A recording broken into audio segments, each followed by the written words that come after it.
Ayusin ko after this.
bayan, ang pambansang awit ng Pilipinas. Kayang magiging, pero sa sinakalan, alam ng puso, sa libig mo'y buhay. Lupang hinirang, tuyag ka ng magiting, sa mandulupin, di ka pasisigil, sa nagatang tulog sa simoy at sa langit ng pagkaw, ay hinatang tulad, awit sa paglayang minamahal, ang isang ng matawad, ngunit nagumpay na nagiging, ang ituwing at araw niya kailan, ang hindi matitigil, lumang ang araw ng walhagin pagsingka, buhay langit sa piling mo, ang hindi kaya ng pagkay maghahamig, ang mamatay ng dahil sa'yo.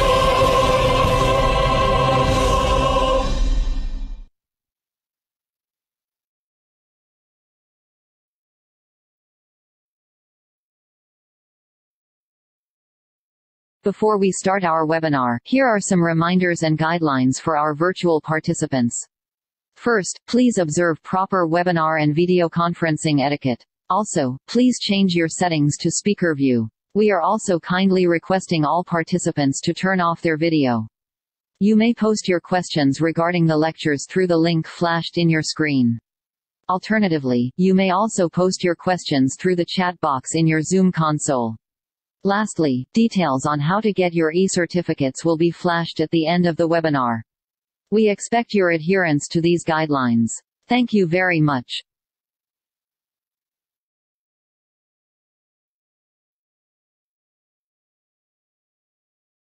A warm welcome to all our virtual participants. This webinar is brought to you by the Biorisc Association of the Philippines in collaboration with the Philippine Association of Medical Technologists. Laboratories operating under international quality and safety standards are essential for strong health systems. The presentations will focus on the safety culture in the laboratory and the latest standards specifically for laboratories, how we can apply it into our laboratory services, and the current trends and updates applicable to them. Let us all welcome our moderator for this webinar. A biorisk management expert and advocate, an IFBA biosafety hero and the founding and incumbent president of BRAP, Dr. Miguel Martin Moreno II.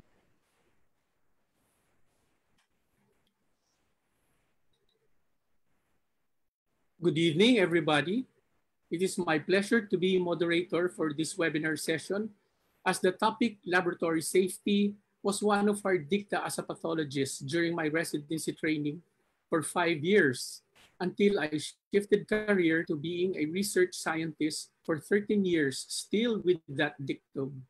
And my last 5 years before retirement as a quality and patient safety manager, still abiding by the same dictum of laboratory safety. With that teaser for an introduction, I formally welcome every viewer and listener on Zoom and on Facebook live streaming to this webinar, our 6th in the PAMET BRAP joint project. Stay tuned, Facebook viewers, as we have a treat surprise for all of you, which I will mention after the two presentations. With that, I give you our Assistant Secretary, Ariel Aquino, to give the opening remarks. Good evening from the Philippine Islands to all our viewers. I am Ariel Angelo Aquino, founding and incumbent Assistant Secretary of the Biorisc Association of the Philippines, more known as BRAP. I officially welcome you to this 6th BRAP-PAMET International Webinar. I have the honor of opening this webinar because our President volunteered to be our moderator for this evening, and our Vice President, Sir Ronaldo, begged out because he's feeling a bit under the weather. For tonight's webinar, we have requested laboratory quality. Both will be properly introduced in a short while. I wish to thank in advance our two experts who will enlighten us on their presentations. On behalf of Europe and our partner PAMET, I wish you all a fruitful webinar tonight.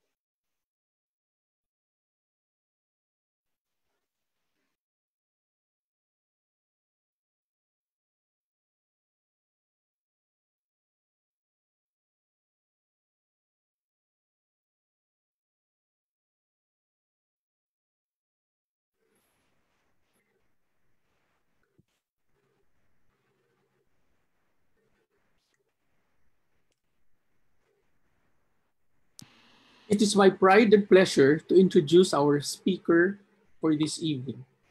Our first speaker is a graduate of BS Medical Technology and earned her master's and doctor of philosophy degree in biological sciences from the Royal Pontifical University of Santo Tomas in Manila. She is a founding officer of the Bioris Association of the Philippines and holds the position of secretary for 2 terms now.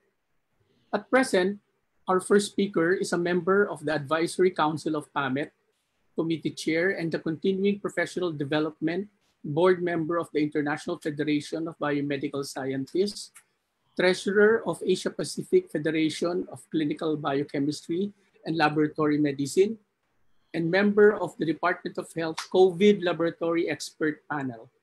Ladies and gentlemen, may I introduce one of the pillars of BRAP, Dr. Leila Lani Montserrat Florento. Thank you very much, Doc Martin, for the kind introduction. Can you hear me loud and clear? Good evening, everybody from the Philippines participants. Good morning in Toronto, and a good afternoon for the participants in other parts of the world. I would like to share my where is it? Share screen.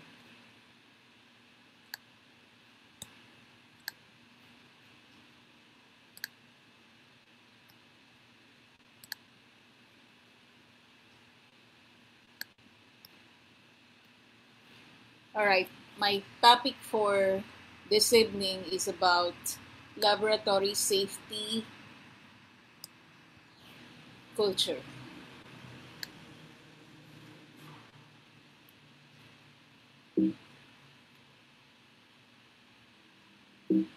Why? All right. The outline of my topic will include the laboratory safety, what is safe culture, the types of safety, the systematic approach to improve safety performance, the accident-causing factors, and the human behavior and attitude. Okay, are you ready? I'll start.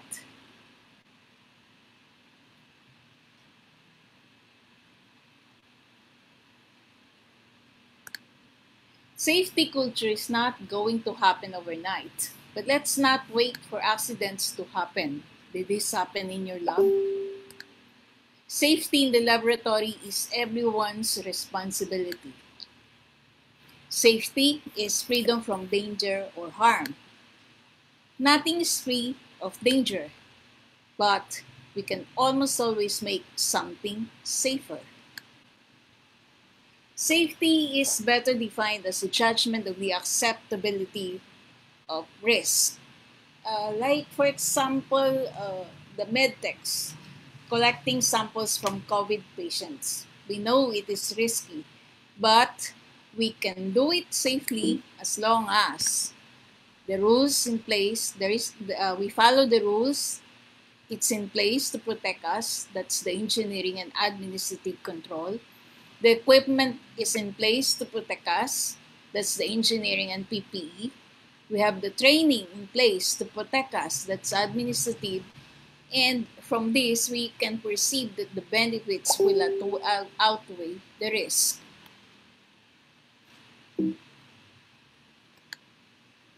What is laboratory safety? It is the application of safety and containment measures, the practices, the equipment, the facilities, to minimize or prevent exposure from hazardous or infectious agents to the person handling it in the lab, the building occupants, the workers, the patients, and the environment. What is a safe culture then? It's a set of core values and behaviors that emphasize safety as priority. It is expressed through what is said and done through behavior. A culture is the sum total of the way things are done in an institution. So therefore, culture means it includes the values and beliefs. Safety is a critical component of quality, and there are two primary dimensions involved. One is quality, and there are three domains under quality. We have the safety, the services, the customer, and the second dimension is about the external environment, which involves the regulatory or the legislative domain.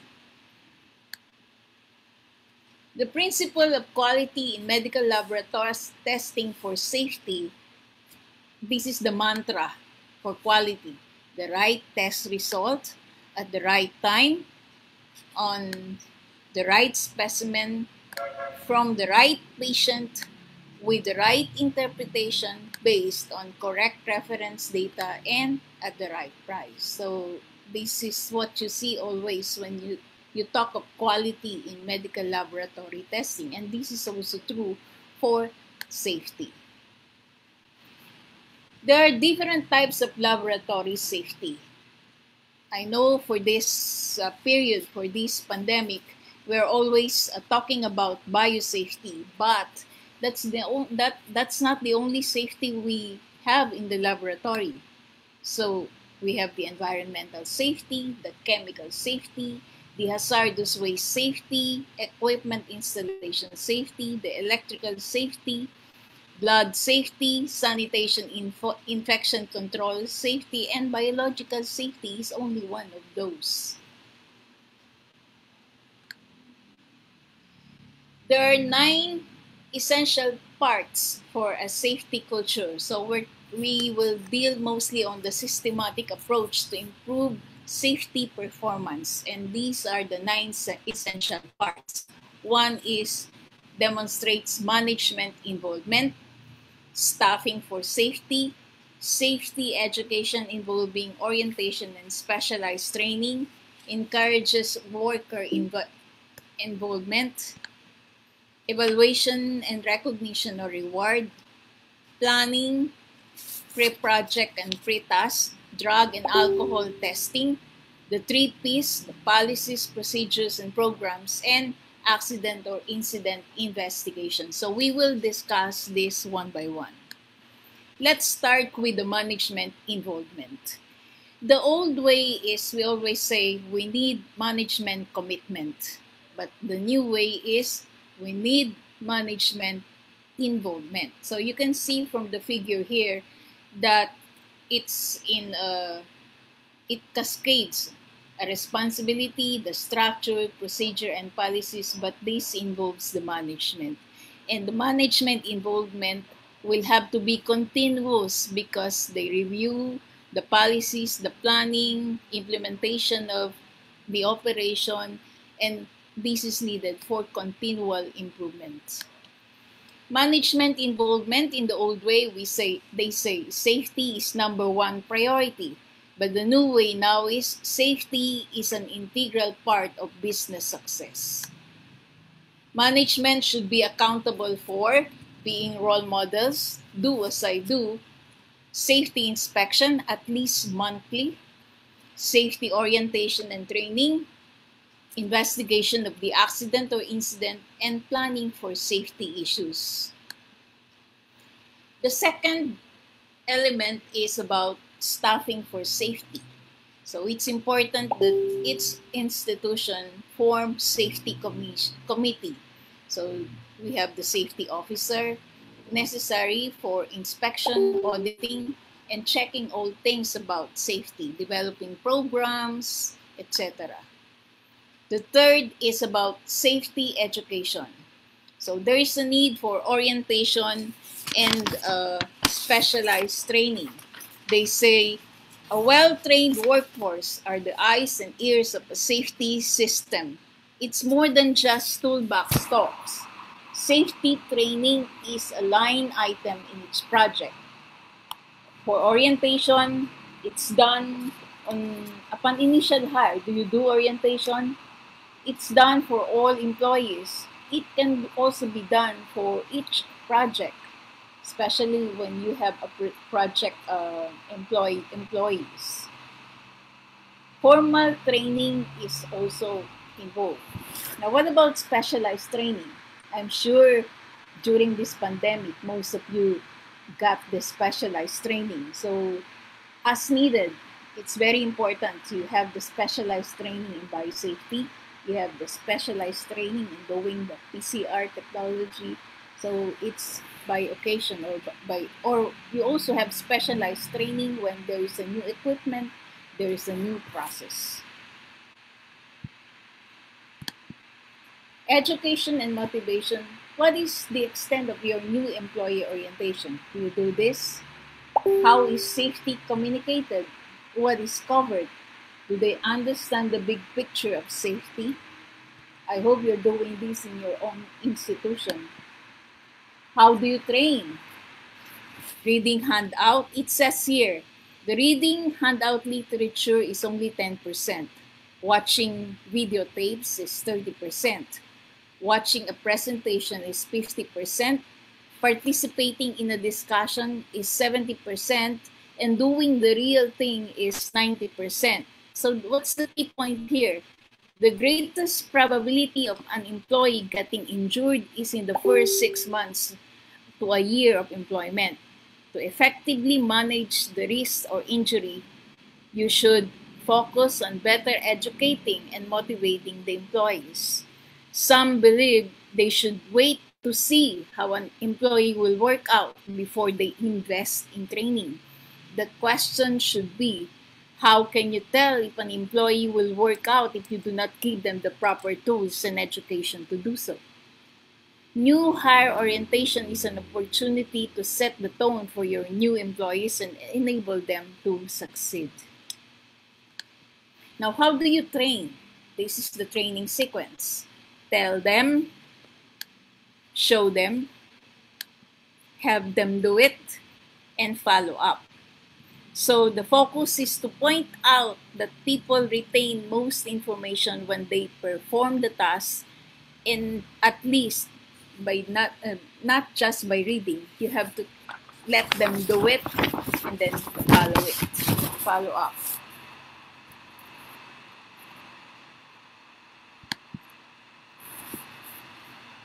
Safety education. All employees must know and understand the safety hazards. All employees must know and understand the safety system. All employees must know and understand their safety responsibilities. And this involves hazard identification. So I will not discuss this in detail. It's only very briefly, but these are the steps. Step 1, identify. You should be able to identify the hazard. Step 2 is to assess the hazard.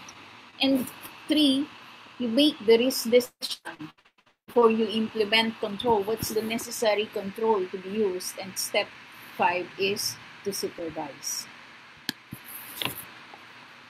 Worker. The 4th is about worker involvement. The old way says reminding someone to work safely is usually considered getting into their business. The new way is reminding someone to work safely is appreciated and considered normal. So in having workers' involvement, we form safety committee, and this allows exchange of ideas and input at all levels. Communication between key personnel promotes a team concept and requires management commitment to ensure issues are addressed. Now, we divide the workers' involvement into behavior-based safety and safety perception survey. Behavior safety reinforce good safety practices. Okay? And when you say you want to reinforce good safety practices, you want to motivate the people, you want to reinforce this, and you want them to show to others that they're doing properly. Safety perception survey, on the other hand, is about feedback loop. So you ask your employees, you seek information from the workers, provides an overview of how workers feel. You can conduct this monthly or as appropriate. Do you have a feedback box in your laboratory. So we can ask even the customers. So we can ask them if for their how they feel about the safety.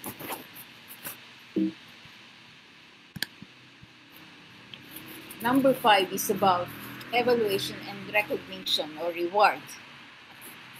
The incident rates in the old way, incident rates are the primary measure of success. The new way is safety behavior, safety skills, and contributing to the safety process are used to measure safety success. The old way, safe behavior is encouraged through slogans and posters. Do you still do this? The new way is safe behavior is rewarded as part of the performance process. You use incentive with care. Rewarding large group of people for meeting goals might be rewarding some of them for working unsafely. So, hindi sa lahat ng oras tama or yung positive yung pagbigay ng incentive to group, because there might be some of the people from the group working unsafely. To effectively change behavior, the rewards must always follow a safe act, and at-risk behavior must be corrected at the time of the observation. Positive immediate feedback means you see behavior change. So, rewards and behavior, are there incentive rewards for safe behavior? Do you do this in your institution? Is there a safety suggestion program? Punishment, I mean, when you give rewards positively to improve the performance as a motivation. But sometimes you have to be very careful because it might not be beneficial in the end. So let's see. The behavior or action, you have the positive consequence, you give a reward, because at the end, the employee or the worker will say, I'll do that again. But for negative consequence, it's a punishment. The result is they should be saying, I'm not doing that again. Sometimes punishment is very effective and essential. There will always be behaviors that cannot be tolerated. Meron ba kayong kasamahang ganon? We need to understand how punishment affects the person being punished. When would you use punishment? In severe situation? When there is repeated violation? When knowingly dinidisregard yung binigay mong policies and procedure. So again, it's your safety committee, it's your management involvement to be discreet. So positive and negative reinforcement can both increase behavior, but positive gives the benefit of discretionary effort. Positive reinforcement is not necessarily always beneficial. It can increase undesired behavior as well. Example, kung yung boss mo or yung safety officer mo, sinusupport ka kasi kaibigan ka for violating safety rules. Is that right? Diba? So, meron ding mga negative forces. Now, what's in it for me? Pag-enhance yung culture, it's like a rolling gear na pag pinaandar mo yung isa, sunod-sunod na yung mga dapat motivated yung tao because merong better pay benefit, meron kang better equipment, lower overhead, reduce medical insurance costs, fewer injuries, profit, more opportunity, more satisfied customer, greater productivity, and so on and so on. So, umiikot siya, and hopefully lahat for the betterment, for the good of the institution, for the good of everyone else. The 6 is about planning. So, yung pre-project and pre-task to involve a laboratory safety program The laboratory design and environment must be suitable for the task performed. So, bawat program, bawat things you do, tasks to do, there is a defined safety program. So, it's divided into workplace safety and compliance with regulation. I mentioned this earlier. So, for workplace safety, the laboratory must have energy sources, the lighting, the ventilation, the water, waste and refuse disposal, environmental control, and then compliance with regulation. We will have to have the examination, safeguarding samples, resources from unauthorized access, and etc. 7. Why is this included? Drug and alcohol testing. Why? This has been, drug and alcohol testing has been on the rise in recent years. Kasi statistics show that testing programs result in a decrease in work-related accidents and incidents. So they found out that merong mga nag-alcohol or nag-drugs na nagkakos ng accident or injury in the lab. 8 is written policies and procedures. So policies and procedures provide roadmap to assess successful program, communicates the rights and responsibilities of employer and employees. Practices and procedures. So processes and activities that have been shown in practice to be effective in reducing risk. So you see, they follow procedures. There is a standard policies and procedure followed by each, and for the safety of not only of the workers but also of the patients and environment. And the last is about accident. So it says here, accident is an unplanned event resulting in injury or illness to employees and or property damage. Incident, near miss is almost an accident. So you can see from the figure that mas malaki ang accident kaysa dun sa safety. So ang accident this time has to be investigated for root cause. So we need to identify and abate for address the accident or potential incidents or accidents. All accidents are preventable. Tama ba? Accidents are triggered by behavior. Correct? Kahit nga yung nagdo-driver, bakit ba sila na-accident? Yung nagdo-drive ng kotse or nagdo-drive ng jeepney or whatever, bakit sila na-accident? It's because out of focus sila. So, same thing will happen to you. Old way, unsafe acts and unsafe conditions are the two primary categories of incident investigation. The new way, root causes are determined and analyzed for opportunities to improve the system. The old way, the individuals are afraid to report incidents for fear of doing them hassle. The new way is incident investigations focus on root cause. Hassle is minimized. The value of investigations is recognized and rewarded by management. So, tulong-tulong to find the cause. Bakit ba nagkaroon ng accident? These are different types of accidents. It can be slip, trip, struck by, overexertion, nasaksak, nasundot ng needles, nahulog, na-contact sa heat or cold, na-kuryente, na-inhale, na-absorb, na-ingest, na poison. So these are different types of accidents that may happen in the lab. Let's see, what causes accident? Example, the use of defective centrifuge results in an accident. What are the contributing factors? Was he or she properly trained? Did the employee know that he should not be using it? Was he or she reminded not to use it? Why did the supervisor allow its use? Are procedures in place for defective equipment?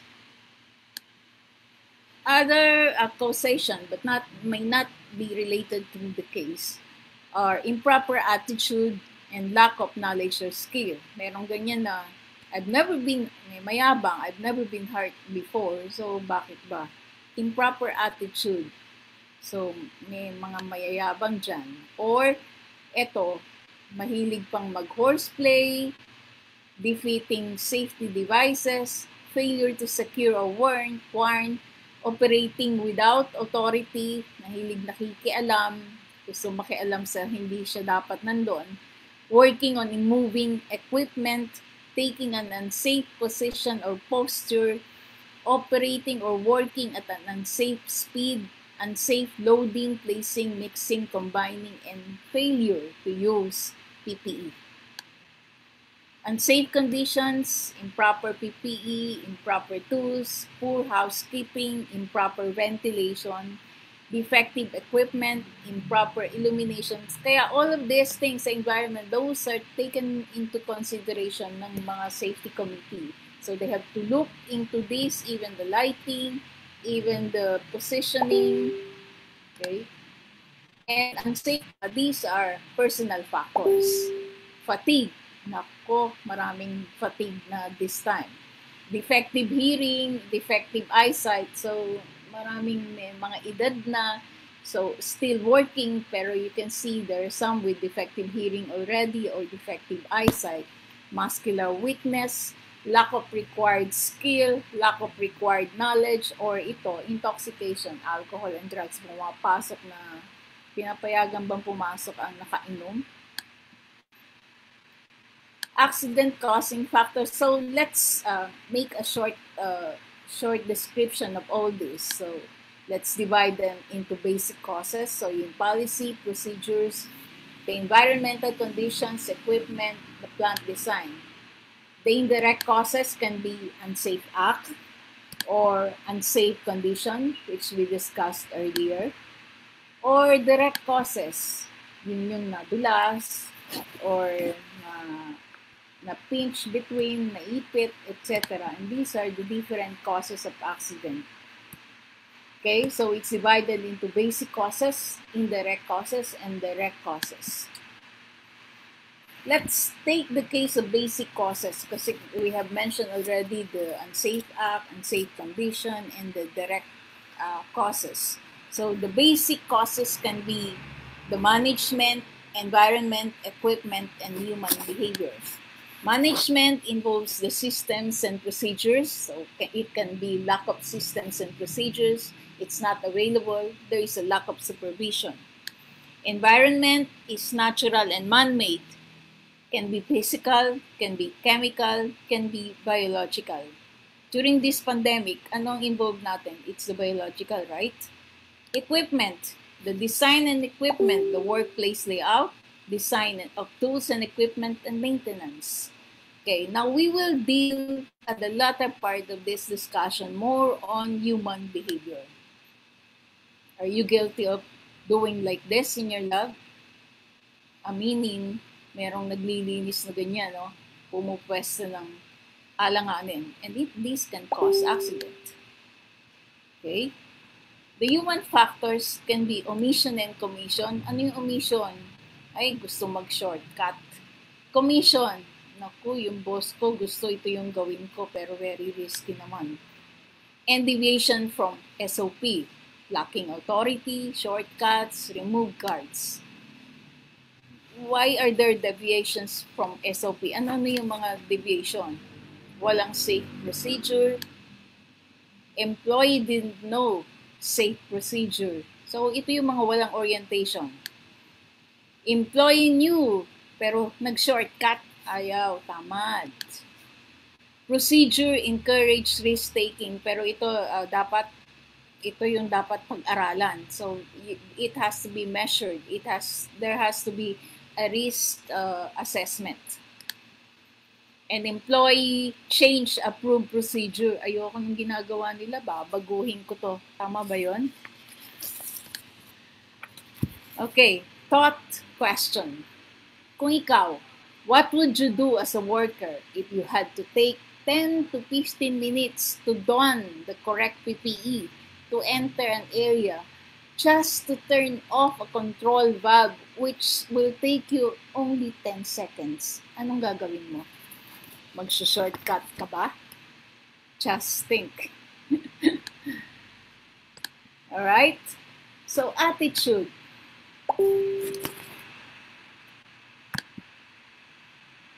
Are inside the person's head. Therefore, they are not observable nor measurable. But attitudes can be changed by changing behavior. Nakikita natin at ang behavior. Attention. Let's see. Isang factor. Attention is a behavioral safety approach. Focuses on getting workers to pay attention. Lahat ba nagpe-pay attention? Bakit ba nagkaka-accident? Because hindi focus. Right?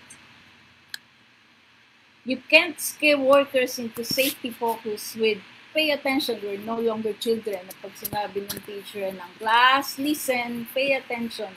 We're not like that anymore. So, paano bang ginagawa natin? Let's see. Reasons for lack of attention. Lahat halos kasi nasa cellphone, doing Facebook, diba? Technology nowadays encourage short attention spans. Now, ito yung mga increased job stress caused by uncertainty, means konti lang ang tao, ng staff, ang dami-dami namang trabaho, fast pace of work, little time to learn new tasks and do familiar ones safely. Masyadong familiar na ulit-ulit, repetition can lull works into a loss of attention. And low level of loyalty shown by employees by an ever-reorganizing employer may lead to disinterested workers, detached workers, and inattentive workers. Second is about discipline. Discipline is not the first and only option, but constructive discipline is one method to modify behavior. We have the verbal warning, written warning, suspension, and termination. And the last, the third is about awareness. Focusing on awareness is a typical educational approach to change safety behavior. O ngayon, alam na natin, pag magsuswab, kailangan naka-complete gear, naka-complete PPE. So we are aware now that we have to be in full gear PPE before going and collecting sample from the patients. Developing personal safety awareness before starting, consider how to do the job safely. Understand the required PPE and how to use it. Determine the correct tools, ensure they are in good condition. Scan the work area, and as you work, check your work position to reduce strain. Any unsafe act or condition should be corrected. Remain aware of any changes in the workplace. Talk to other workers about safety and take safety home with you. And the last is about time. All this sabi nung iba, all this safety stuff takes time. Doesn't it? Totoo. Basta safety, matagal. It takes time. I'm too busy. Wala akong pakialam. Ayoko nang makialam dyan sa pag-safety. Kailangan ko matapos trabaho ko. I can't possibly do all this. Yung mga sinasabi na, oh, the boss wants the job done now. Ano ba yung safety pa yan? Human behavior. Does rushing through the job, working quickly without considering safety really save time? Remember, if an incident or accident occurs, the job may not get done on time and someone could be injured, and that someone could be you. Regarding the attitude, we often hear managers talk about an employee having bad attitude towards safety or a bad attitude about in general.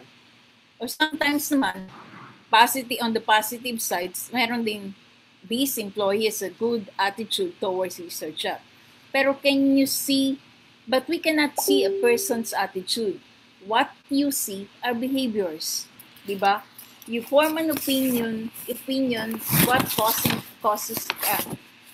form an opinion on what is causing that attitude. If our perception on a person's attitude is based on our observation of the behavior, remember that we just said that we can manage behavior. So, meaning, pwede nating i-change yung behavior para maging maganda yung attitude. If we can manage behavior effectively enough, we can get people to perform differently. If they perform differently long enough and are provided with positive reinforcement for their behavior change, their attitude towards safety or particular work tasks will begin to change. Okay? So these are some thought questions. Do you want to work safely? Do you want others to work safely? Do you want to learn how to prevent accidents and injuries? How often do you think about safety as your work? So dapat part ng work natin talaga ang safety. Some thought questions. Have you ever left something in a walkway that was a tripping hazard? Ginagawa natin yan kuminsan. Have you ever carried stack of boxes that block your view? Ang dami mong kailangan bitbitin na boxes, pero hindi mo na nakikita yung dinadaanan mo. Have you ever used a tool or equipment you didn't know how to operate? Tsambahan. Pwede ba yung tsambahan? Have you ever left a desk or a file drawer open while you work in an area, just like the picture here? Maraming guilty dyan. Have you ever placed something on a stair? Sabihin mo, like magko-collect ka ng sample, pupunta ka sa ward, and may naiwanan ka, iniwan mo lang sa stair yung box. Sabi mo, sandali lang. Okay? Have you ever done anything unsafe because I've always done it this way? Okay? So, motivation changes attitude, and attitude drives behavior. When a person's attitude changes, his or her behavior will typically follow, assuming he or she has adequate knowledge of the safe working conditions in the work environment. When you eliminate every other reason for an acceptable behavior, what is left is attitude. Attitude is important. Safety as part of the work is the environment. So you can see from the picture, safety environment, naglilinis muna siya, and then clean yung surroundings. So that's part of safety. So you don't see anything that can cause accident. Safety and peer support. Magagawa mo lang yan. You cannot live alone in the lab. You cannot do it all on your own. So you need the support of the other people. Once safe attitudes are a normal element in the work environment, behavior will be influenced. So gaya-gaya. Then peers and co-workers expect each other to practice safety as part of the work and not as requirement of the work. Diba? So naging part and parcel of the work. Sustaining safe behavior, once safety attitudes are a normal element in the work, so behavior will be influenced. Then peers and co-workers expect each other to practice safety as part of the work. When this moment occurs, the safety culture is born. So management is responsible to promote safety culture. Everyone is responsible for sustaining safety culture. Attitude is the key to sustaining a safe working environment.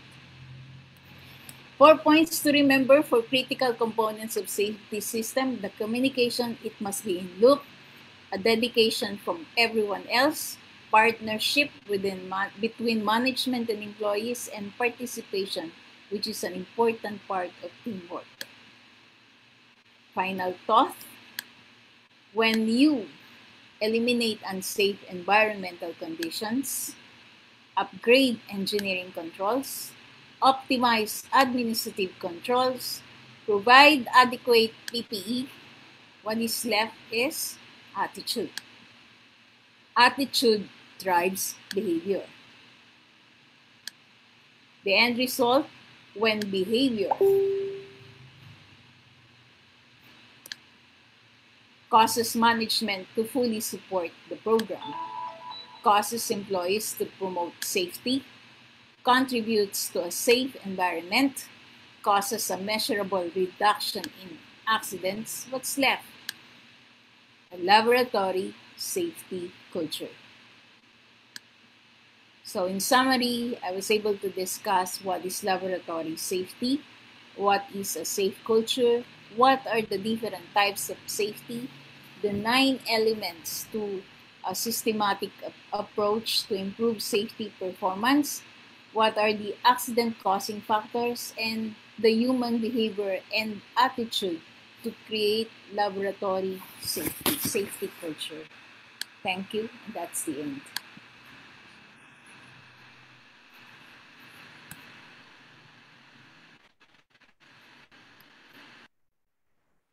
Thank you, Dr. Florento, for that informative and very precise presentation.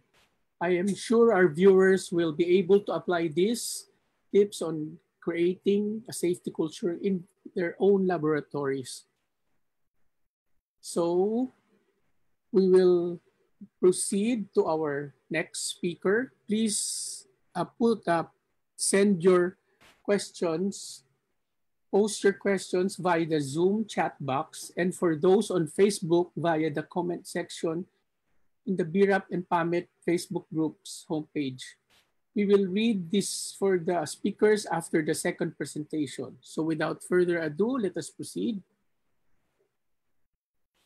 Our second speaker for this evening is a registered nurse and earned his Bachelor of Science and Masters of Arts in Nursing also from the Royal Pontifical University of Santo Tomas in Manila. He's a certified infection control practitioner of the Certification Board of Infection Control and Epidemiology Incorporated and is likewise professionally certified in biorisk management by the International Federation of Biosafety Associations in Ottawa, Canada. Our speaker worked with Joint Commission International Accredited Hospitals in the Philippines for more than 10 years. And his last job in the Philippines was holding a managerial position in the Infection Control Service at the St. Luke's Medical Center in Quezon City. He is the recipient of the first Hand Hygiene Excellence Award of the Philippines, given by the World Health Organization in 2017, and has received several other infection control recognitions, both local and abroad, like his winning the 2017 Best Biosafety Poster Presentation and Award at the Asia Pacific Biosafety Association Annual Conference in Vietnam. He is an active research contributor for the Infection Prevention Society in the United Kingdom and an active member of the Biorisk Association of the Philippines. Let us welcome our speaker all the way from Toronto, Ontario, Canada, Mr. Billexter Bonifacio.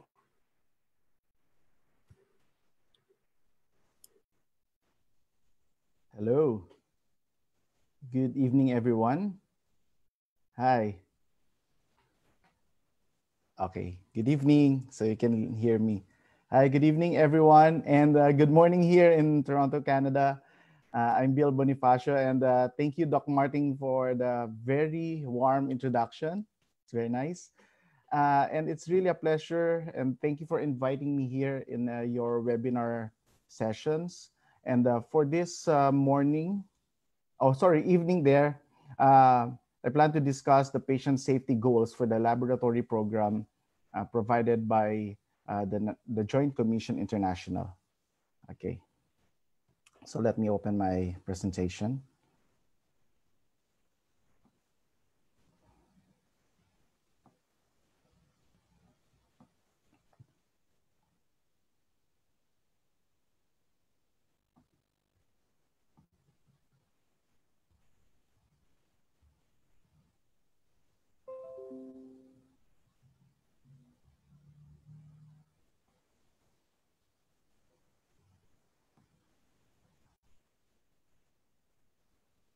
All right. Can you see it?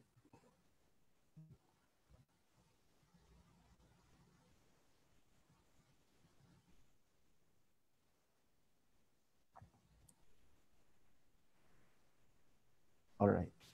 Go ahead, Bill. Okay. So let's start. So for this evening, I'm going to present to you the National Patient Safety Goal for the laboratory program.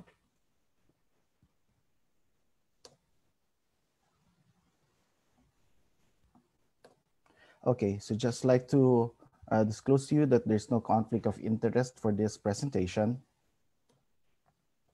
So for our objectives, at the end of the discussion, our participants will be able to describe the 3 national patient safety goals for the laboratories.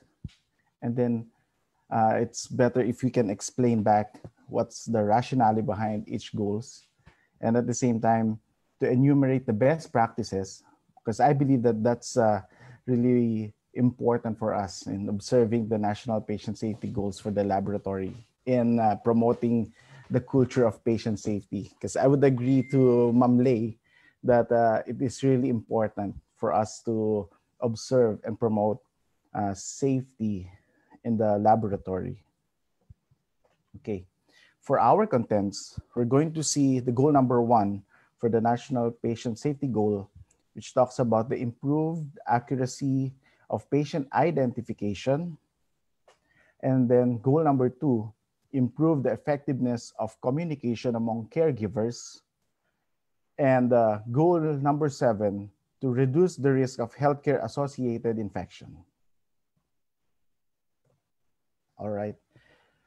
So this is a picture of the program that they released back in July 2020. You can find it in the website. It's downloadable.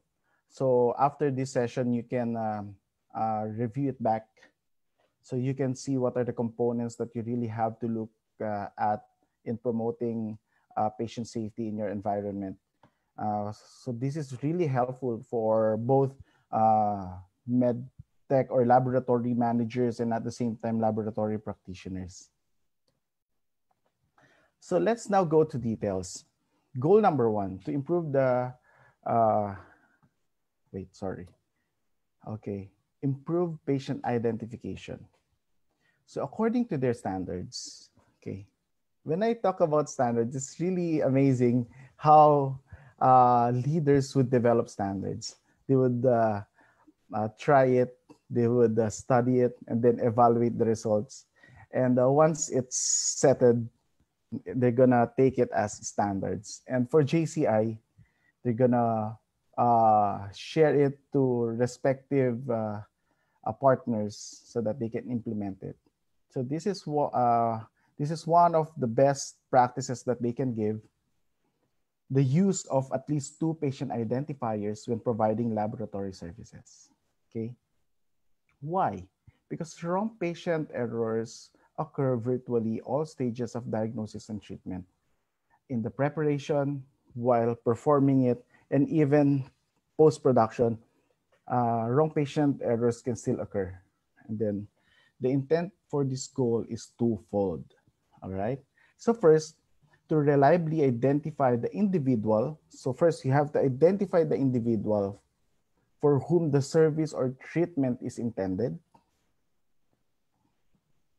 So you can match the service and treatment to the individual. Then there has to be an acceptable identifiers, okay, for the individuals. What are these? Could be a name, okay, telephone number, like for outpatient, and then for other specific identifier. There are many. These are just some of the pictures that we can use as best practices, okay? So normally we just have a patient ID band that has patient's name, the birth date, PIN number. So those are the identifiers that you can use. But nowadays, because of with the advent of our technology, some manufacturers can even include pictures.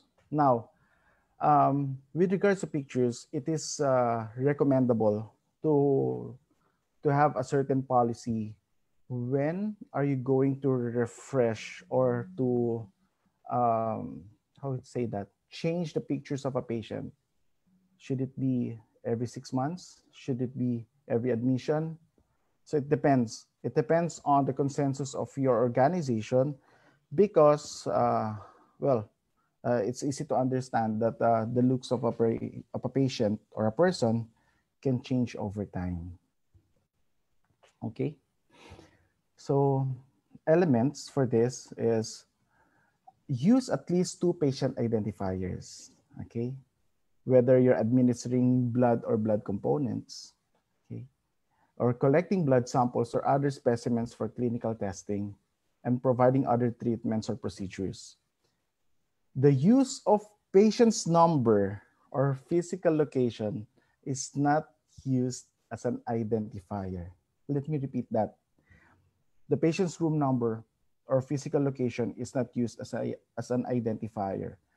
Why do we need to repeat it over and over again? Because it's so easy for us healthcare workers to say, oh, there's an extraction to room 1. Okay, for patient in isolation 2, something like that. Or in room 732, something like that. It's easy for us because that's how we are oriented in our patient assignment. But we have to change that kind of culture because that doesn't promote patient safety. Okay. And then an example of other procedures that we mentioned is like bone marrow aspirate. I can simply imagine when I was a registered or staff nurse way back then, not so long ago. Okay.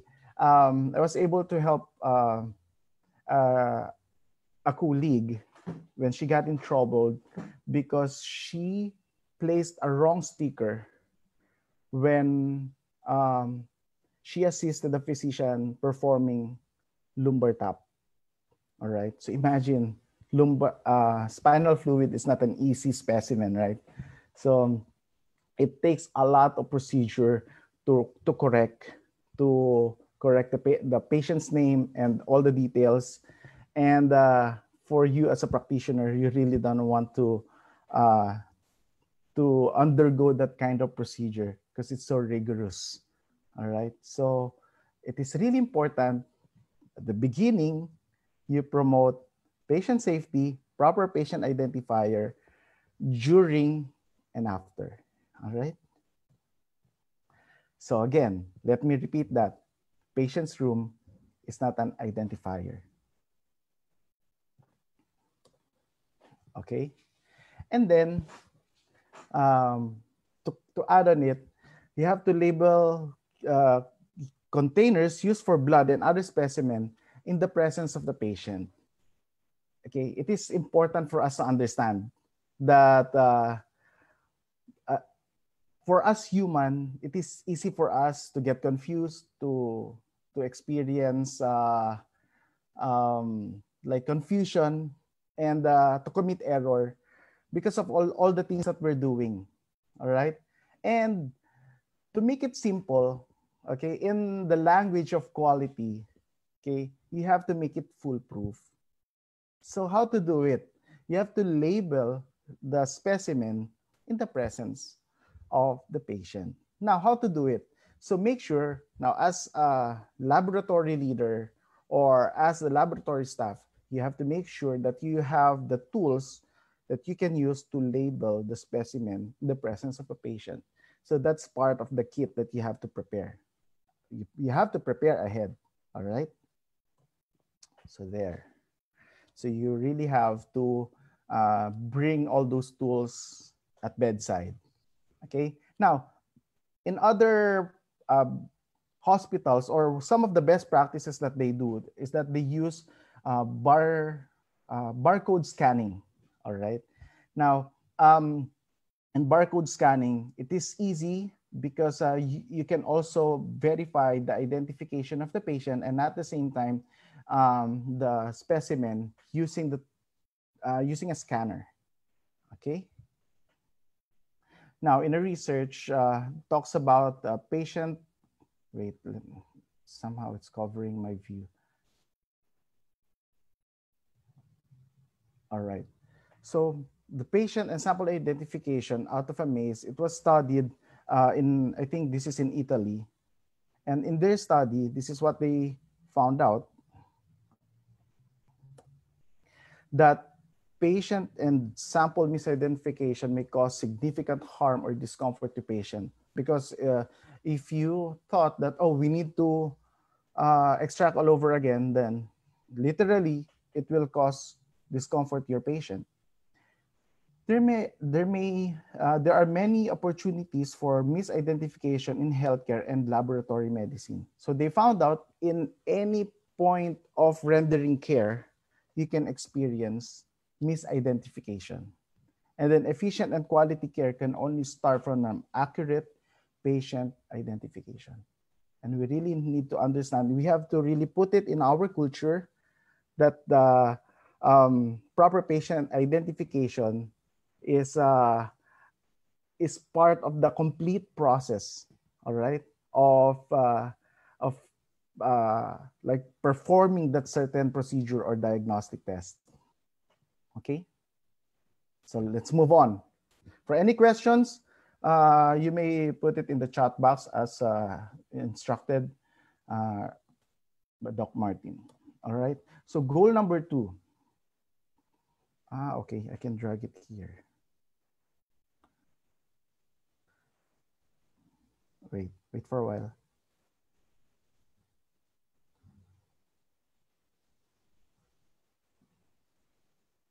Okay, improve effectiveness of communications among caregivers. Okay, that's the goal number 2, and it talks about reporting of critical results of tests and diagnostic procedures on a timely basis, because they really have to inform the doctors, the nurses, or anyone who's involved in the care of the critical results of the patients. So it talks about critical result of tests and diagnostic procedures fall significantly outside the normal range and may indicate a life-threatening situation. The objective is to provide the responsible licensed caregiver these results within an established time frame so that the patient can be promptly treated. Okay.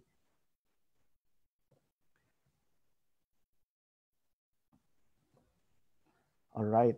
And for you to be able to do that, it is really a teamwork effort. It's an effort of everybody, starting from the caregiver, from the patient's point of area, to the laboratory, to the physician who ordered it. And for all of these things in conceptualizing what is the critical value, what is considered dangerous. So those kind of things are discussed by your core committee. And for you to understand that, you have to do a plan, do, study, act, which is a process in quality management. And it will help you to understand the standards and how to create standards in your own healthcare setting. Okay. So the elements of performance for this standard is to collaborate with organizational leaders to develop written procedures for managing critical results for tests and diagnostic procedures that address the following. Okay, so you have to define the critical results of tests and diagnostic procedures, and normally for physicians, it varies whether you are a hematologist or you are an endocrinologist and others. It's based on their recent studies. And as for you as healthcare workers, as leaders, you really have to talk about it so you can study and at the same time adapt what are the latest or the recent studies or the values that you need to consider and declaring it as critical. Okay? And by whom and to whom critical results of tests and diagnostic procedures are reported. And then at the same time, you need to learn and evaluate the acceptable length of time between the availability and the reporting of critical results, okay, for the test and diagnostic procedures. How long? How long should you report it? Okay, or how quick? Let's put it that way, how quick? And at the same time, should we evaluate that? Should we evaluate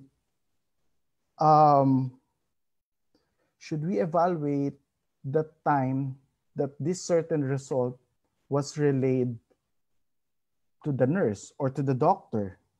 So it is important that as hospital or as healthcare facility, we have that kind of information so that we can improve our system if most of the results were relayed in a delayed manner, or are we doing really good that when the laboratory flagged the nursing unit, so is the nurse there responsible in relaying it to the doctor, was relayed fast? So there has to be an evaluation for that too.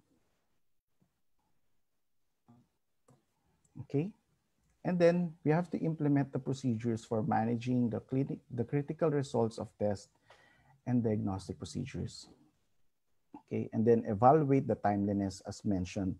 It is really important for us to see. Like example, if it is a life-threatening result, do you think it is okay if it was relayed 15 minutes later? I don't think so.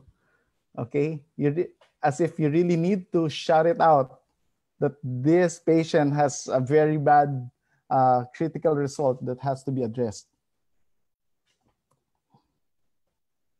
Okay. By the way, thank you very much for all the questions. I was able to read some of them. Later, we're going to answer them. Okay. So just keep it up. So now, let me show you. There's a study again done in Thailand. Okay, it's titled Critical Value of the Clinical Laboratory Test in Thailand. And they're trying to evaluate the practices of each and every laboratory with regards to these critical value results. Okay, so this is what they found out, that the critical values are the values of the laboratory testing results which are required attention or action by the physicians. It is really important that our physicians are involved in this kind of like best practices. And it was found that there are many factors which govern the implementation of critical values. And that's where our principle of collaboration comes into place. We can really find that there is no certain way, like a rigid way to do it, but you really have to work it out as an institution, so you can really best tailor fit it according to your needs. Because example, I can imagine one best practice that they may say is that, once these results are out, we can page the physician or we can page the nurse, okay, at bedside. Now the problem is, wait, we don't have a pager. And we don't have this certain communication technology. Now, in that case, you really have to, it's not that, okay, let's buy that thing, that device. No, more than that, we have to think about how can we facilitate it, even if we have these resources only. Okay, so you really have to tailor fit it based on the resources that you have and the environment that you are in. Okay, because it depends also what kind of facility you are into. Okay, now, so again, for any questions, please just put it in the chat box. We're able to read them, and thank you. Okay, so we're now go to the next goal. So for this session, I'm going to give you only 3 take-home points, okay? 3 goals, and I hope you will remember them at the end of the session, okay? So let's review. First is the patient identifier. Second is the improved communication, especially for the critical results. And the next is, okay, my favorite, reducing the risk of healthcare-associated infections, okay? Talks about the infection, and it's very timely for us. um, speaking in front of the laptop is really, it really feels different speaking compared to speaking in front of many people. But we are in the different times right now. So I hope um, you learn something, and at the same time, you're able to appreciate some of the points or most of the points that we are giving you here. Okay, so let's move on. So for the goal 7, they're asking us to comply with either the current CDC hand hygiene guidelines or the WHO guidelines, which talks about hand hygiene standards. And for this session, we're going to discuss mostly on the WHO. All right. So for the elements of performance, number 1 is to implement a program that follows categories 1A. What I mean is recommendation 1A, 1B, and 1C for either CDC or WHO.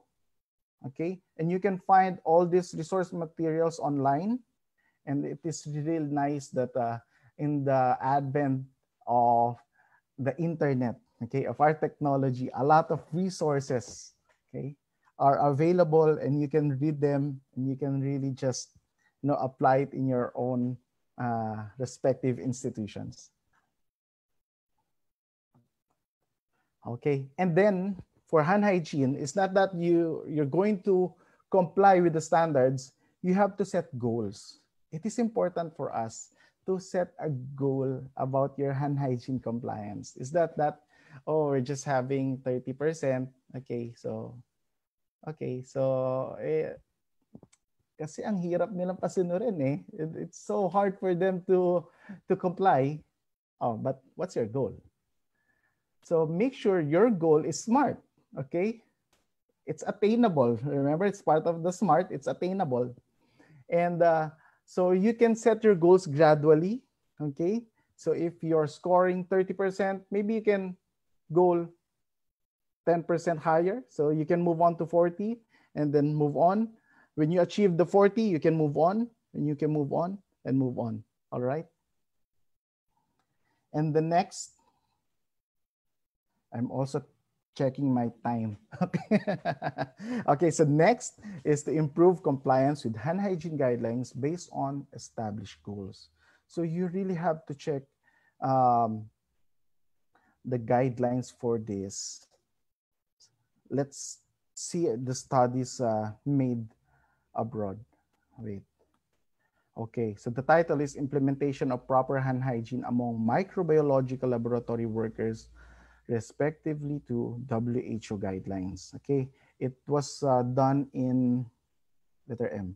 There, Macedonia. Okay, I found it in Macedonia, and it talks about their practice in their laboratory. So you can see it is really important for us to promote and to observe hand hygiene in the laboratory setting. Why? Because number 1, we're dealing with infectious and hazardous agents. And at the same time, we need to protect ourselves and others in spreading it, to prevent the spread, what I mean. Okay, because in all the surfaces, that we are working on, we may spread it. And that's why part of it is performing hand hygiene and at the same time performing surface disinfection. Okay, so imagine a lot of these points. Okay, these points, okay, they are considered what? Risk for contamination. I'm not saying they're already contaminated, but there may be a risk that they may be contaminated because of constant touching. Okay, all right. So hand hygiene basically is the single most effective way to prevent the transmission of disease. And practicing good hand hygiene during healthcare reduces the risk of these infections and spread the antimicrobial resistance. Imagine that just because you're performing hand hygiene, okay, you are already eliminating okay, and reducing the chance of having antimicrobial resistance in your healthcare facility. And that's amazing because we are reducing the chance of spreading these healthcare associated infections to our patients, okay, through what? Through touching, through direct or indirect touching. All right.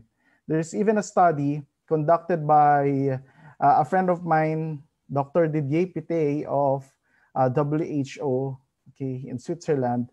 He claimed that just by performing hand hygiene, that is already the 50% of the entire infection prevention and control program of your hospital. And it can really make it effective.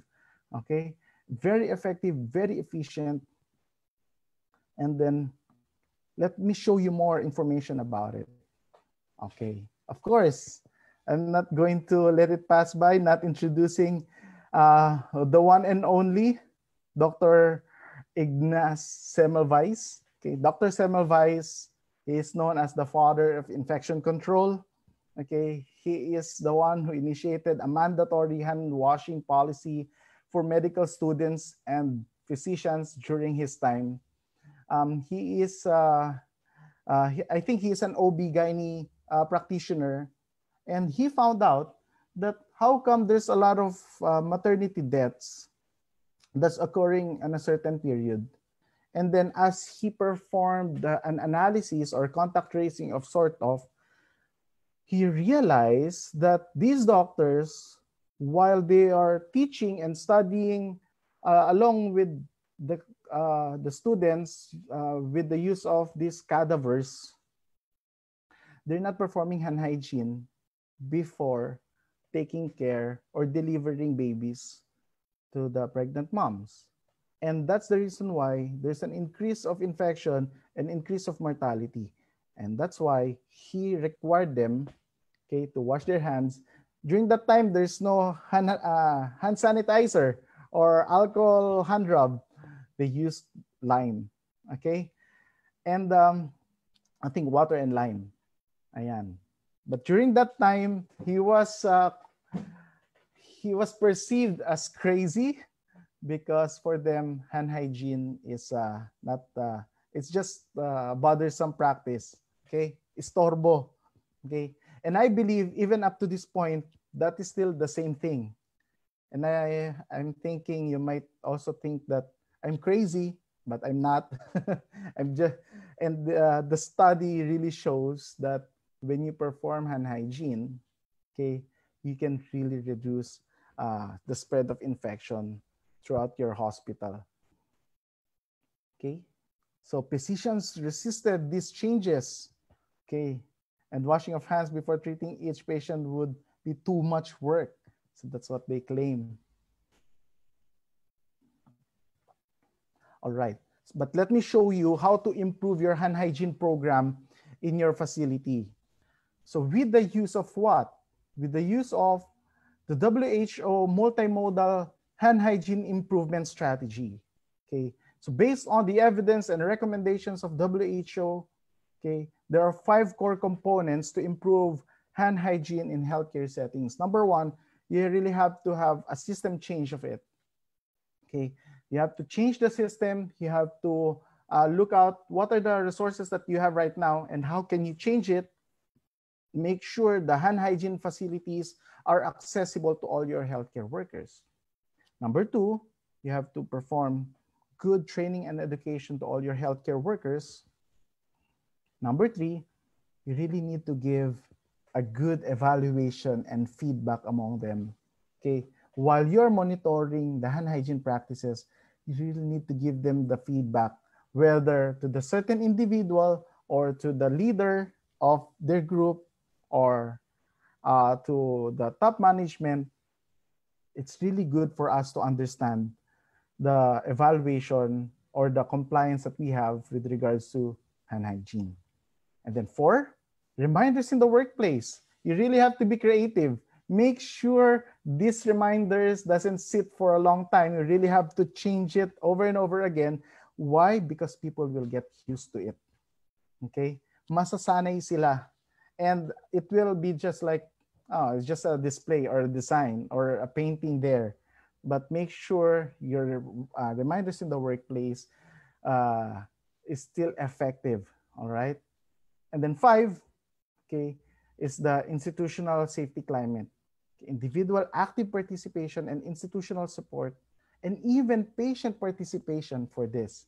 And that's the reason why we really have to engage our clients and our patients rather, okay, in this certain practice.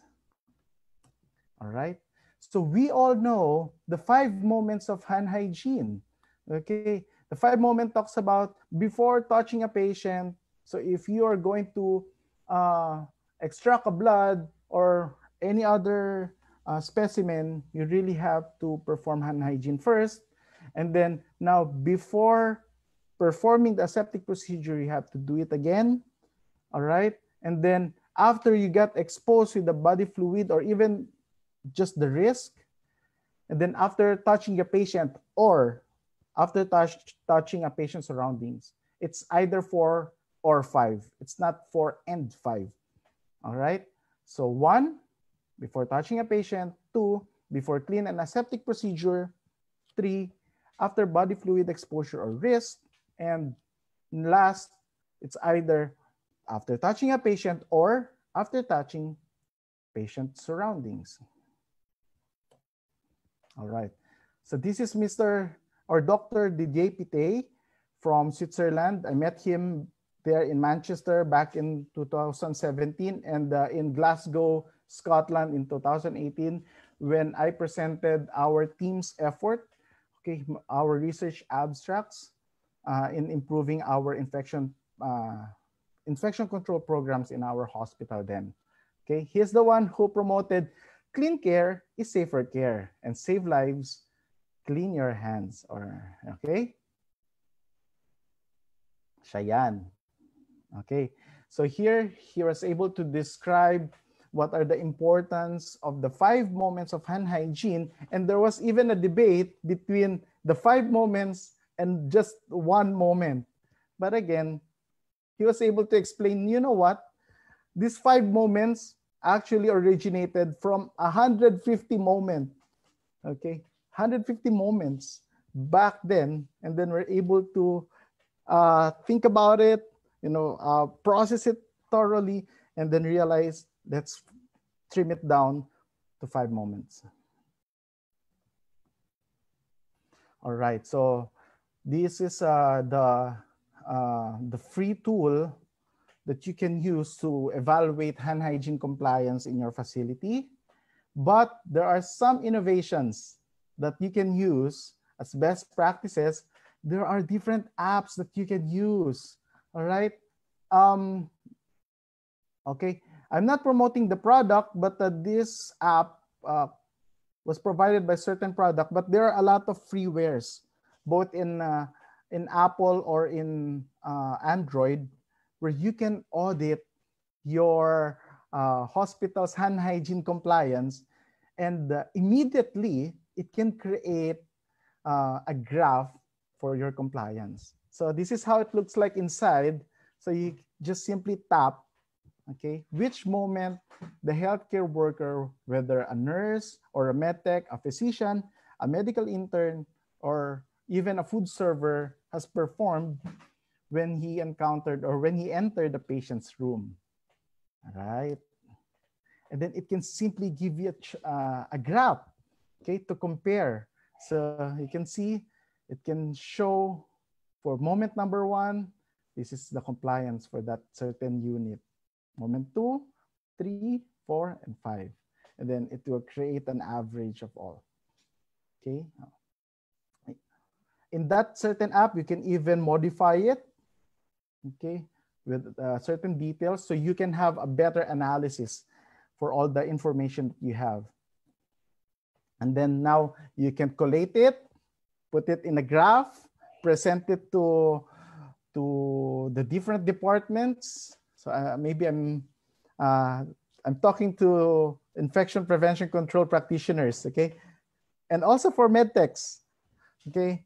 If you are how do you call that, a champion of hand hygiene in your facility, you can do this too. right? And it's very interesting. All right. And even to the point that you can analyze the alcohol-based consumption and the liquid soap consumption that you have in your facility. Is it directly proportional to your hand hygiene compliance? If not, then you can think, are these data really valid or true? So you can evaluate further. It's nice. Okay, and then you can engage your patients.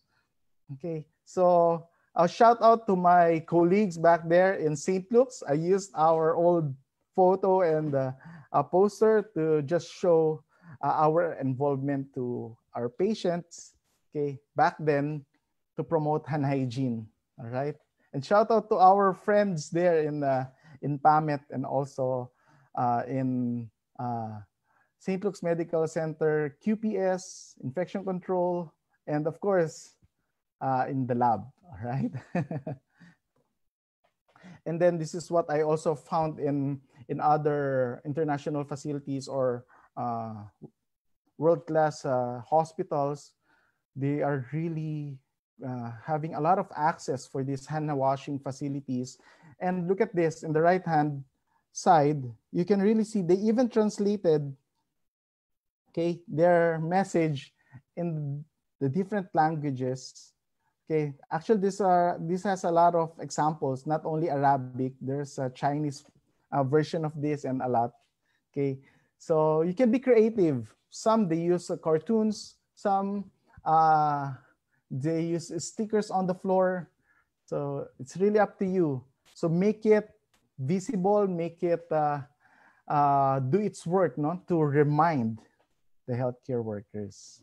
Okay, so now to give you the summary, okay, my time is up. Give you the summary. Our goal, again, my take home for you is proper identification, improve communication, and prevention and control of infection through hand hygiene. All right, so thank you very much for listening, and I hope you learned something with all the things that I discussed. Thank you very much, and have a great day. Bye. If you have questions, naputol na. Okay. If you have questions, just post it there in the comment section. Thank you.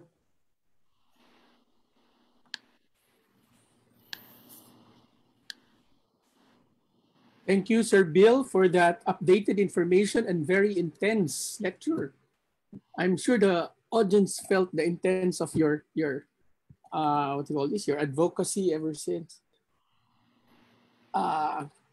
Again, as the speaker said, please send your questions via Zoom chat box, and for those in Facebook, via the comment section at the BRAP or the PAMET Facebook page. We will read these for our speakers starting now.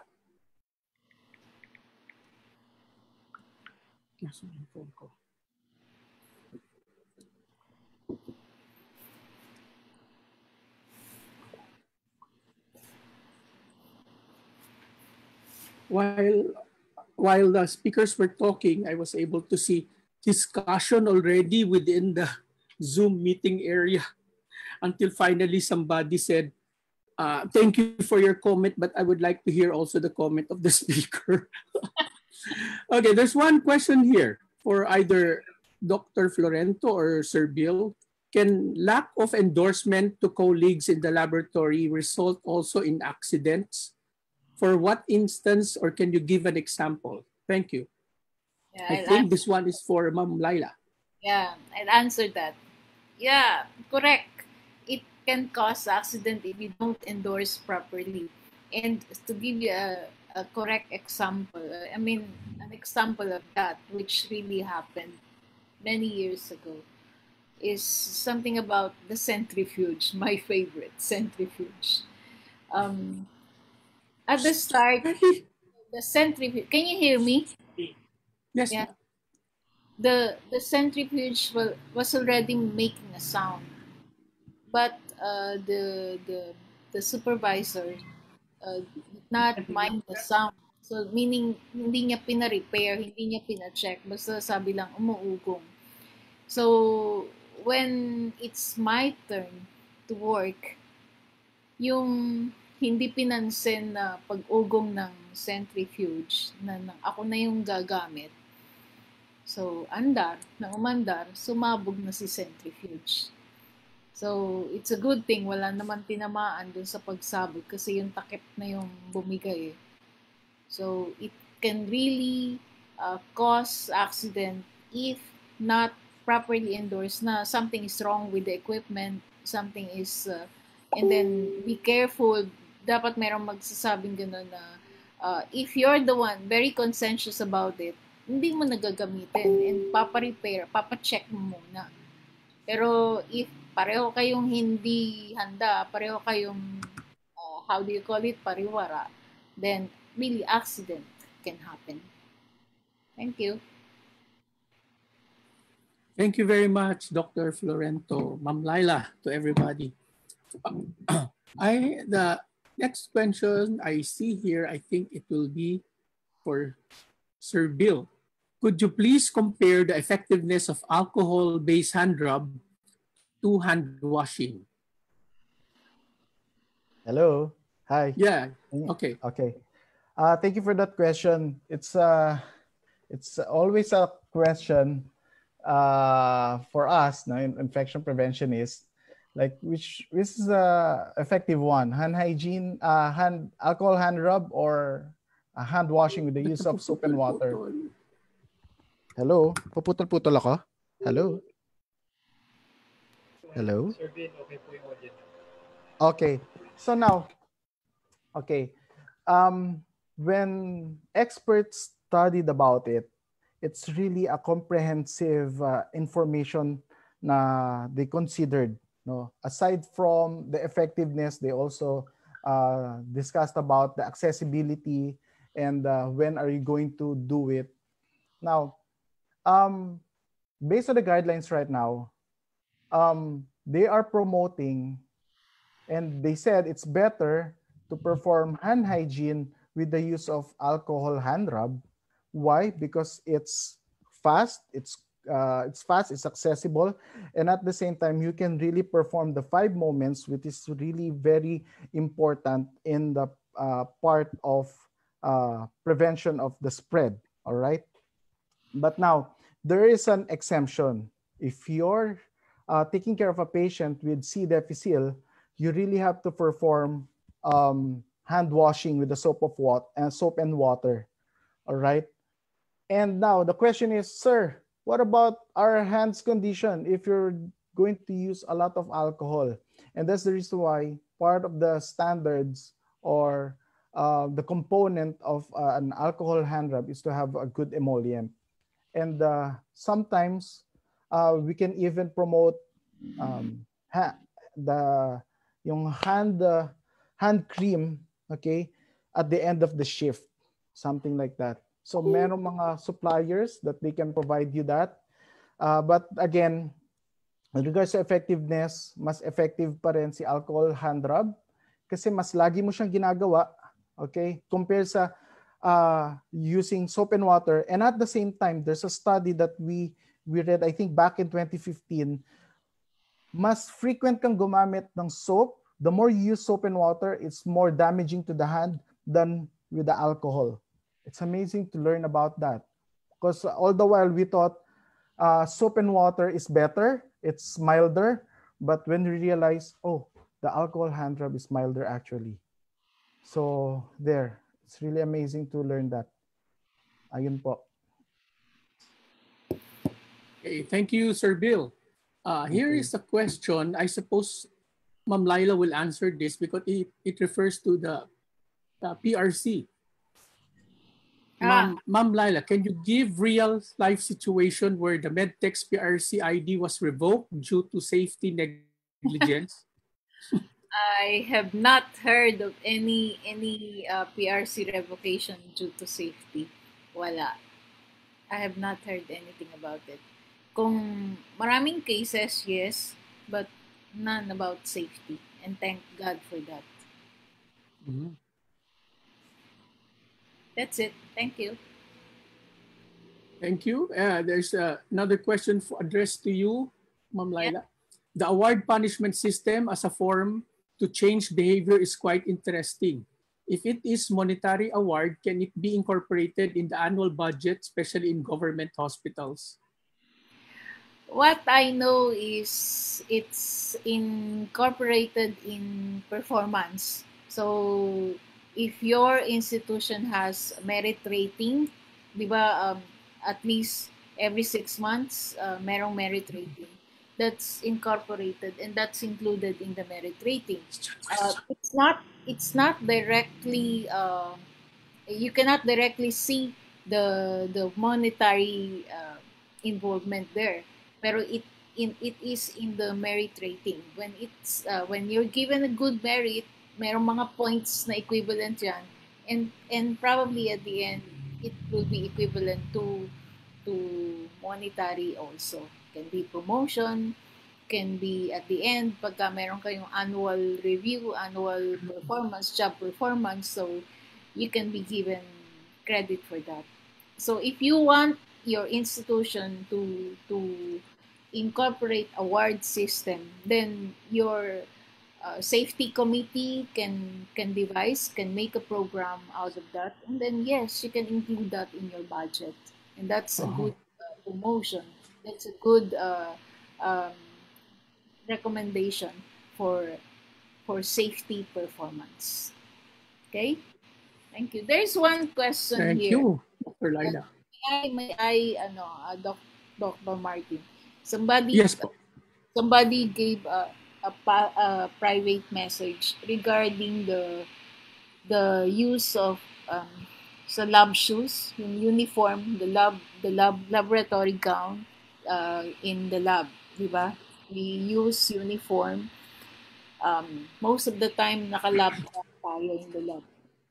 I know we're not supposed to wear the lab gown outside of the lab. Dapat andun lang siya kasi for safety purpose, hindi dapat makontaminate or tayo nagkakalat ng germs. Dapat yung lab gown natin dun lang sa area mo. When you go out, when you go to the canteen, kailangan hindi mo suot yung lab gown. Or the same thing, kung naka-scrub suit, dapat kung lalabas ka ng kalye, hindi ka nakasuot ng scrub suit, correct? Now, That's right. this particular question is about the laboratory shoes. Ano bang klaseng laboratory shoes dapat sa loob ng lab? Hindi tsinelas, di ba? Kasi the tsinelas is open. And kung nasa loob ka ng lab, pwedeng matapon ng acid. Mas prone to accident. So dapat ang nanong suot mo, may special shoes, may naka rubber shoes, closed shoes, dapat naka-closed shoes ang gamit. Am I correct, Dr. Martin? Yes, ma'am. Absolutely. Hindi dapat open toes ang lab shoes. Yes po. Right. Kasi yung iba, ewan ko, kung bakit nga ba naman, merong times na naggawan, like for example, nag-culture sa culture lab. Nag-change tayo sa loob. Pero it's supposed to be an enclosed shoes. Kaya lang yung iba, chinelas yata yung ginagamit sa loob ng lab, sa loob na enclosed lab. I think the proper way is to use a closed shoes inside the laboratory. Uh-huh. Very well explained, ma'am, with your example. Okay, there's one, I don't know if it's a comment or a question. The speaker mentioned, quote unquote, label in the presence of the patient.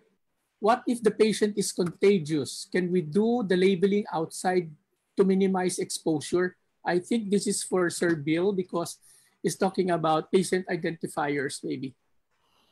Go ahead, All Sir right. Bill. Yeah, thank you. That's mine. Okay.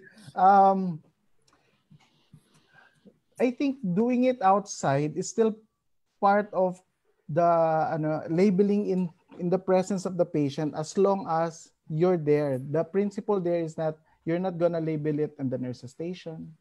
You're not gonna label it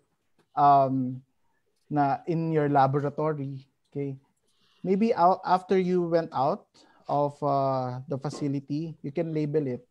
Or if you can just see, because okay, again, this is case-to-case situation because other facility, they already have a sticker, okay?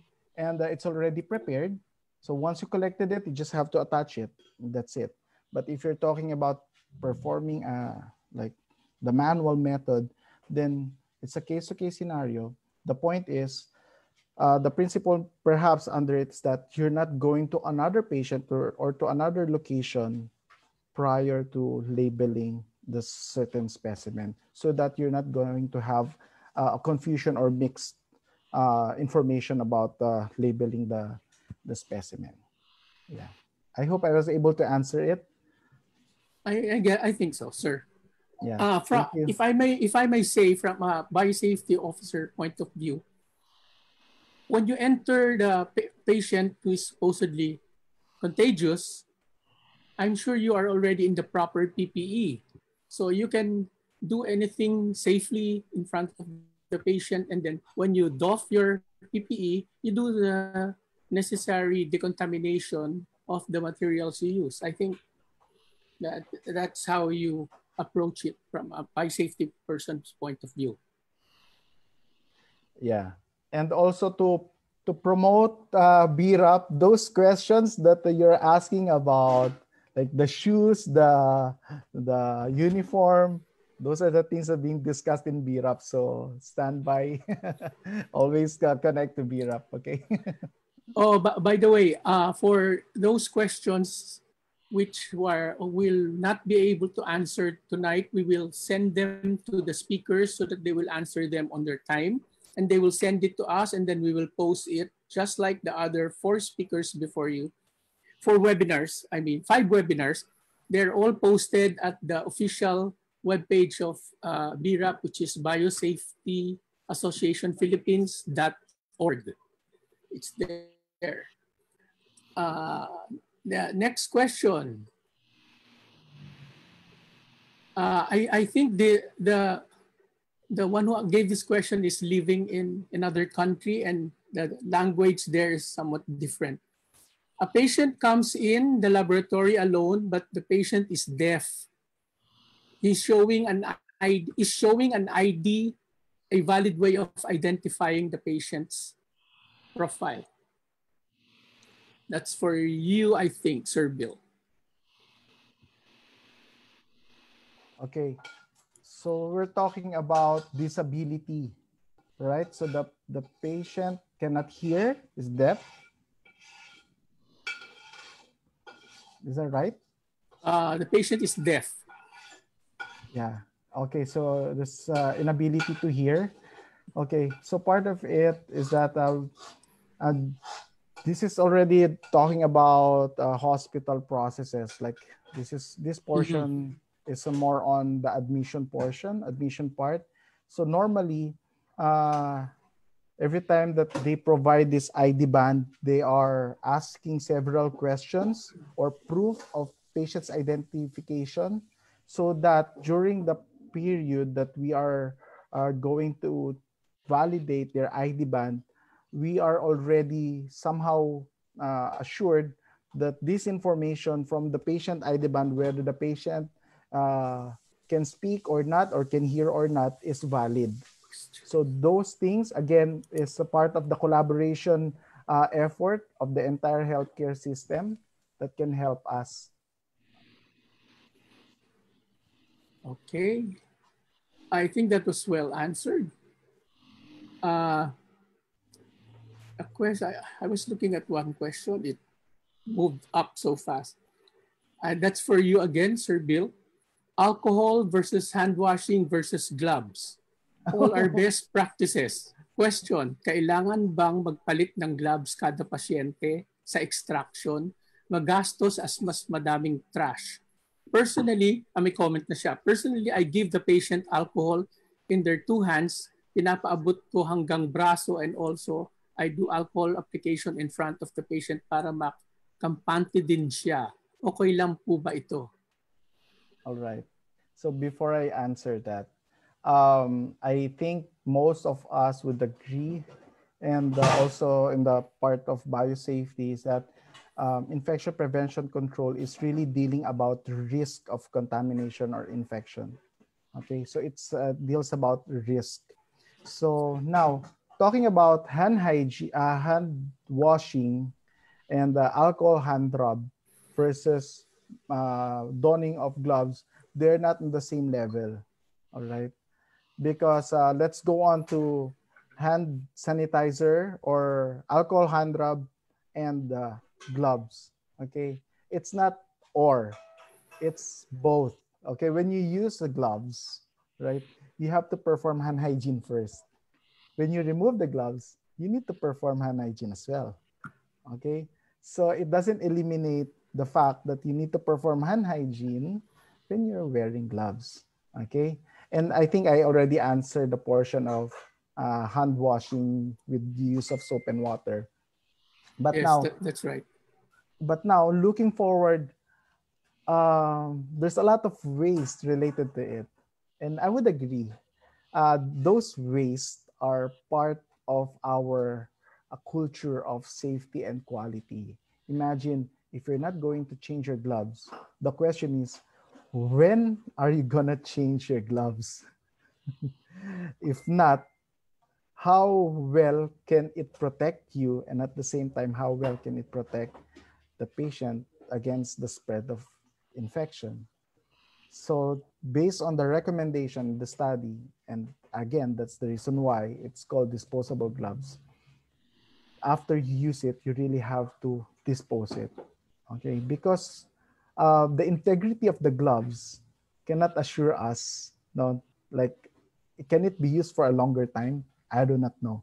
No, that's why I can remember when I used it for so long, it get discolored. Nakikita niyo na ba yun? Di ba? And then it feels different already. And sometimes it smells different when you remove it. So you have to really remove it immediately after you use it. Tapon or sayang, it's part of the quality. And that's the reason why, alam mo yung kasabihan na this is done by professionals. And part as being professional, ganyan talaga tayo. Kailangan natin i-consider yung quality. Alright? Unlike pag ginagawa mo elsewhere, like, di ba? Pag hindi standard, pwedeng wala ng gloves, pwedeng merong gloves, pwedeng wala ng alcohol, basta matusukan mo na lang. No? So, you have to perform standard because we understand that those things supports patient safety and quality standards in our practice. Ayun. Salamat po. Sana sagot ko. Thank you, Sir Bill. We have just a few minutes left. So I will pick this question for Ma'am Leila. What if the seniors or the regular workers of the laboratory are those who are not following or promoting proper hygiene or cleanliness and safety? How are we gonna encourage or correct them? Ma'am Leila, kayo muna for the safety issue, and then Sir Bill, a few words about hygiene and cleanliness. Senior ang may problema, ayaw sumunod. And actually, ang hirap sagutin, ano? Kasi senior ang may problema. And I'm one of the seniors. Kasi ngayon, iba na kasi ngayon ng if before, nung araw, hindi masyadong issue ang safety. Ngayon, the safety is very much, siya yung dapat, doon tayo nakafocus, lalo na ngayong pandemic. Ngayon pa ba naman hindi sila magpo-focus on safety? Meron tayong pandemic. And ang senior pa ang most prone and most vulnerable to the pandemic case, the COVID case. So, dapat lang by this time, they realize na if they won't follow safety, if they will not follow the procedure and the protocol, sila din ang kawawa, yung mga seniors ang kawawa. If the juniors have an idea, sila yung nakapag-train properly, sila yung nakakuha ng good training on safety, then they should show. Di ba yung sabi, let them, if you learn it, you teach them, you show them, and then do it para makascade sa iba yung good behavior. So it start from them and let them, ipabayaan yung i-show to the others, especially the senior ones, how to do it. And of course, kung good behavior yan, kung good practice, they will follow. Right? That's right. Yep. They will set the example Yes, and they the will. seniors will follow. Sir Bill, a few words at sinisenyasan na akong lipat na tayo. All right. So I want to elaborate it on a level ng administration level and decision making. But let me give you an example. When we promoted hand hygiene, it started really on the top level management. If you remember, we have a picture of the hospital's president, both of them, they're promoting hand hygiene. And there has to really be a culture na, like for me, example, there was a time that I forgot to perform hand hygiene when I get out of patient's room. And then one of my staff reminded me, "Sir, mag-wash ka." Ay, yeah, oo nga pala. So, like for us leaders, we really need to have that attitude na pag na-correct din tayo, it's okay. So we can promote it because we really have to be in one page in doing it. It's not that, boss ako, I'm not gonna do it. Boss naman ako eh. Nobody's gonna wala naman ako makukuha demerit. It's not like that.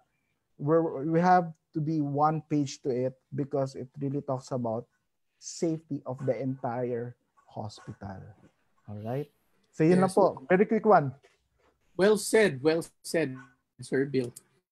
Okay, so that ends our question and answer. For the questions which are not answered, as I said earlier, we will send them to the speakers who will answer them on their own time, and then we will post them at the official BRAP webpage.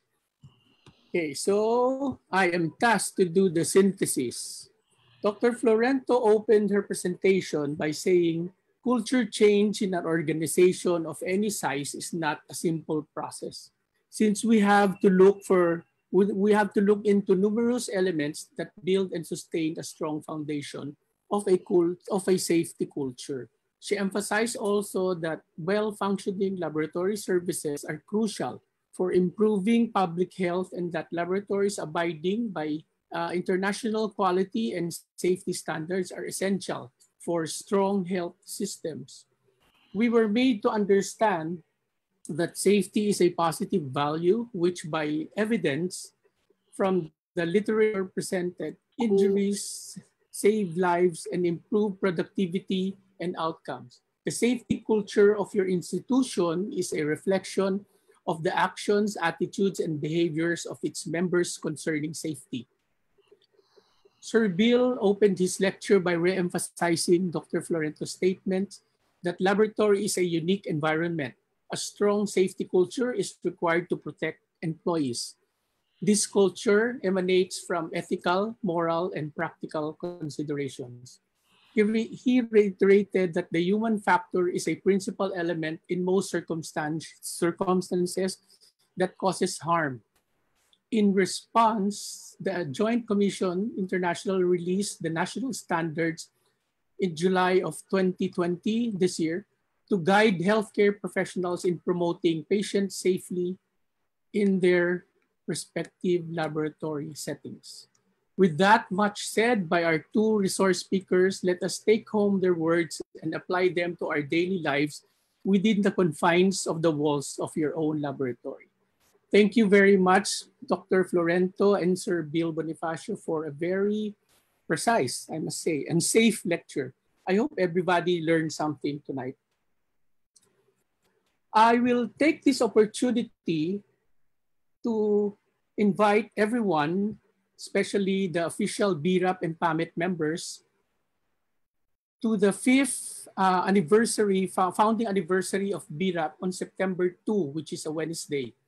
We start off with a Thanksgiving Mass officiated by His Eminence Archbishop Ramon Arguelles of the Archdiocese of Lipa, then followed by the actual Zoom program, which starts at 6 p.m. We have two 20-minute presentations by the presidents of BRAP and PAMET, and a trivia quiz following the celebration, and top scorers will receive free registration to the first physical annual convention by either PAMET and BRAP.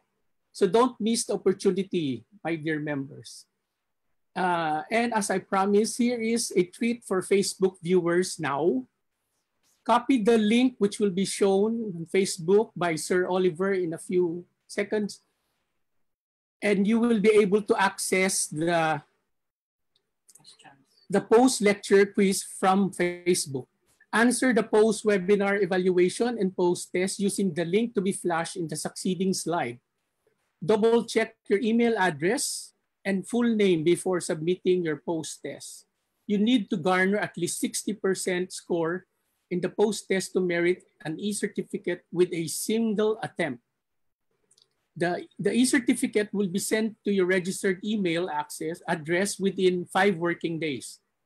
The link will only be open for the next 30 minutes. So with that, I want to thank everybody for staying with us up to the post-test. Thank you to our 2 resource speakers, Dr. Leila Florento and Sir Bill Bonifacio, all the way from Canada. You may take your breakfast now, Bill. Okay, so maraming salamat po sa inyong lahat and good luck sa post-test.